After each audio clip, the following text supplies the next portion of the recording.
বাংলাদেশ খেলাফত আন্দোলনের কেন্দ্রীয় নায়েবে আমির মাওলানা ইলিয়াস মাদানী, আপনিও আলোচনায় ছিলেন, কিন্তু আপনার কাছে আবার আলোচনায় আসতে চাই যে বাংলাদেশে প্রায় 18 কোটি 19 কোটি মানুষ, তার মধ্যে 90% যেটি আমরা বলেছি যে মুসলমান।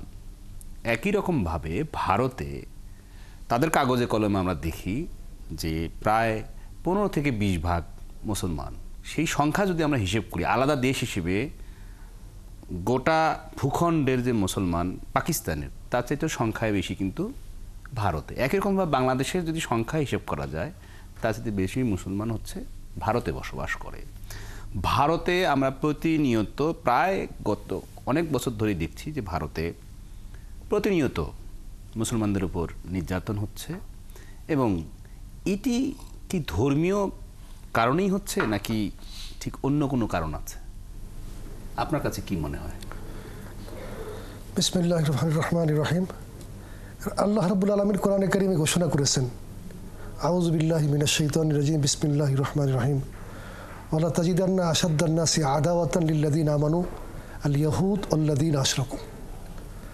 আল্লাহ রাব্বুল আলামিন রাসূল পাক সাল্লাল্লাহু আলাইহি ওয়াসাল্লামকে সম্বোধন করে বলছেন, তুমি মুসলমানদের সবচেয়ে বেশি শত্রু পাবে দুটি সম্প্রদায়কে, এক নম্বর ইহুদি, 2 নম্বর হলো মুশরিক পৈতৃক তথা হিন্দু।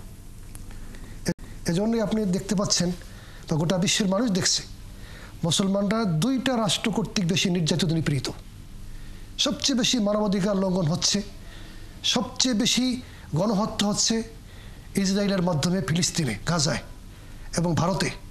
এটা মূলত আল্লাহ তাআলা ঘোষণা করছেন, এটা বাস্তবতা আমরা দেখতে পাচ্ছি। এটা ধর্মের কারণে নির্যাতন। মুসলমান যদি মুসলমানদের ছেড়ে দিত, হিন্দুত্ববাদ গ্রহণ করত, তাহলে সেখানে মুহূর্তের মধ্যে নির্যাতন বন্ধ হয়ে যেত। মূল কারণ হলো ধর্ম, এবং আল্লাহ পাক নিজে। মূল কারণ আপনি ধর্ম মনে করেন ইলিয়াস মাদানী। মূলত আমি হেফাজতে ইসলামের কেন্দ্রীয় নায়েবে আমির মাওলানা মহিউদ্দিন রাব্বানী, আপনার কাছে কি মনে হয় যে ভারতে মুসলমান নির্যাতনের মূল কারণ কি ধর্মীয় নাকি রাজনৈতিক নাকি অন্য কিছু? আমি ইলিয়াস মাদানী সাহেবের সাথে একমত পোষণ করছি। আল্লাহ তাআলার কোরআনে তো আল্লাহ তাআলা বলে দিয়েছেন যে সারা পৃথিবীর মধ্যে সবচেয়ে বেশি মুসলমানদের দুশমন হবে ইহুদিরা 1 নম্বর, 2 নম্বর যারা মুশরিক।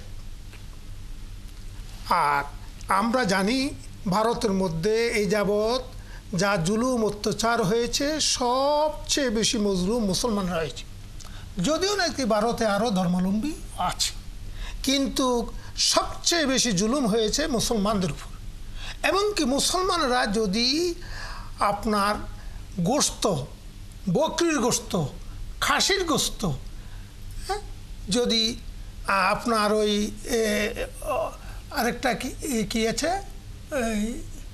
গোশত, ওট না, গরু না, দুম্বার গোশত হোক, আর আপনার এই ওই মহিষ, বলতেছিলাম মহিষের গোশত বহন করছে, যে তুই গরু গোশত নিচ্ছ।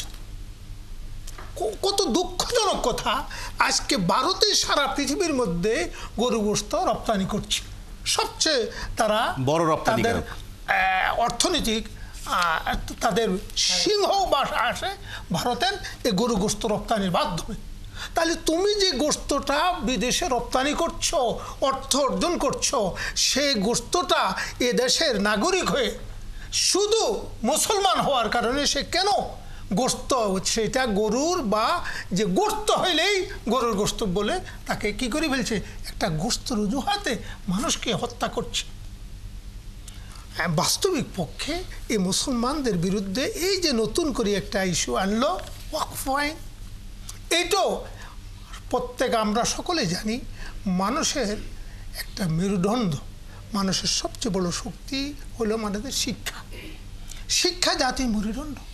এই মানুষের ধর্মীয় শিক্ষার থেকে মানুষকে দূরে সরাবার জন্য এবং মুসলমানদেরকে আপনার আস্তে আস্তে কুণ্ঠিত করার জন্য এই ওয়াকফ আইনটা এনেছে। কারণ ভারত আমরা জানি অতীতের যে ভারত এই দেশটা শাসন করেছে মুসলিম, বহুত পূর্বের থেকে মুসলমানরা শত শত বছর শাসন করে যাচ্ছে। মুসলমানেরা অনেক জায়গা ওয়াকফ করে গেছেন এই ধর্মীয় শিক্ষার জন্য, যেমন কবরস্থানে, আপনার মসজিদে, তারপরে আপনার ওই যে কিছু আপনার দরগা, বিভিন্ন মুসাফিরখানা, আত্মমানবতার সেবার জন্য এবং এতিম ও সহায় লোকদের সেবার জন্য তারা অনেক জায়গা সম্পদ ওয়াকফ করে গেছে। এই ওয়াকফ এটা কিন্তু আপনি মনে রাখবেন, এই ওয়াকফ শুধু ইসলামের মধ্যে আছে, অন্য কোনো ধর্মের মধ্যে ওয়াকফের কোনো সম্পত্তি দেওয়ার বিধান নেই। কিন্তু তারাও ইসলাম থেকে এটা গ্রহণ করে, তারাও তাদেরও ধর্মীয় বিভিন্ন যেগুলাতে যেমন পেগোডা, গির্জা, মন্দিরে যারা যে ধর্মাবিশ্বাসী তারাও এরকম দান করে তাদের ধর্মের জন্য। আসবো আপনার কাছে আলোচনায়। আমি আসতে চাই মূলত AB party chairman Mujibur Manju আপনার কাছে। মূলত বাংলাদেশে আমরা সবসময় ধর্মীয় সম্প্রীতি দেশ হিসেবে সবার কাছে কিন্তু পরিচিত, সারা বিশ্বে এটি সমাদৃত বটে।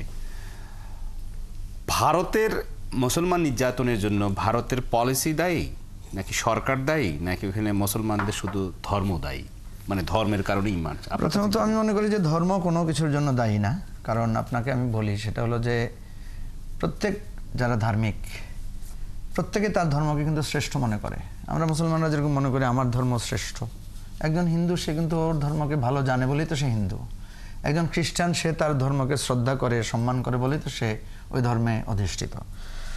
এবং যার কারণে ইসলামের একটা নীতি হচ্ছে যার যার ধর্ম তার তার, একটা কথা আছে না যে লাকুম দিন কুমলিয়া দিন, যে যার খোদা যার দিন তার জন্য, এবং যাতে কেউ কারো উপরে চাপ সৃষ্টি না করে।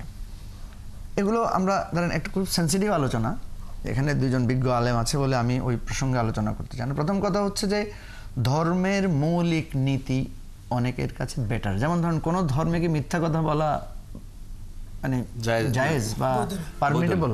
বৈধ না। কোন ধর্ম কি আরেকজনের সম্পত্তি হরণ করাকে বৈধ বলেছে? আরেকজনকে হত্যা করাকে ন্যায়সঙ্গত বলেছে? বলা নাই। ধর্মের মৌলিক কথাগুলো ম্যাক্সিমাম জায়গাতেই মিল আছে। কোথায় অমিল?